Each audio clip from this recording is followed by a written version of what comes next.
All right. So, in terms of how to write body paragraphs, what I have learned, and I'm not the best at this, but maybe that this is going to be helpful for you, and maybe you're going to sort of go one step forward, is that there's kind of really a simple formula, and there is kind of a trick to making them all work. And this is what I'd want to do or help you out with this. And this is going to go through many different iterations as you build out the things that you're writing.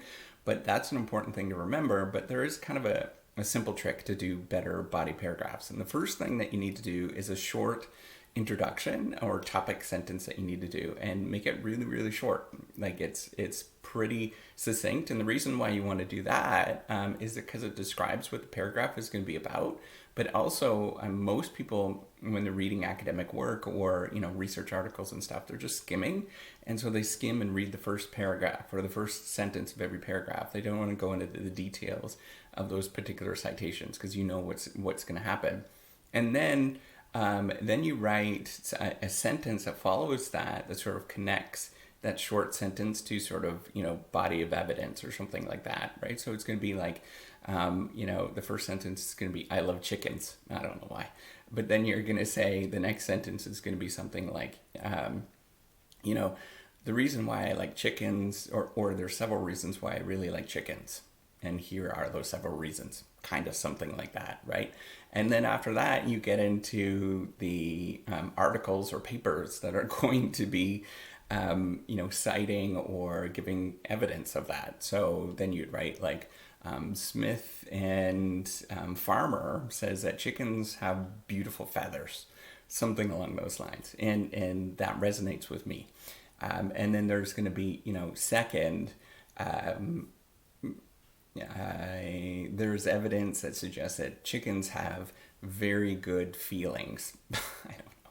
But you see where I'm getting at, where you're building a case for why you actually love chickens in that case. And then, the most important thing, and then often, sometimes they say to have it sort of a closing sentence that sort of wraps things up. So you can have this sort of sandwich idea where you have this sort of opening sentence, but that opening sentence is really, really important. And then a closing sentence, and then sort of supporting material in the beginning or in the middle. They say sometimes I have those closing sentence, but often you don't need those if it's sort of transitioning really well to the next paragraph. And it just really depends on the sort of smoothness of the transition, so it doesn't feel like it's abrupt. Sometimes you need those sort of closing sentences, but sometimes you don't.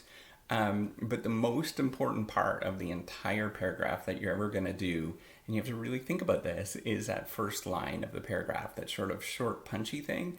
And the more short and punchy it is, the more sort of succinct and concise it is, that sort of talks about what you're going to say, the better, more powerful it is.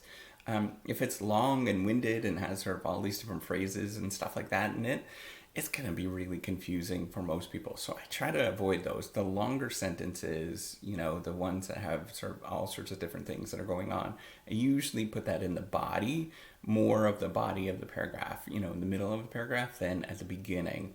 And this sort of formula, it works. It definitely helps me out, but it takes some time to get used to that as you get sort of this. It's a combination of this sort of short punchiness and then having that sort of density in the middle to sort of talk about what you're interested in, right? Or why you have valid proof, or that short punchy thing that you're saying at the beginning. That works. Hopefully this works for you.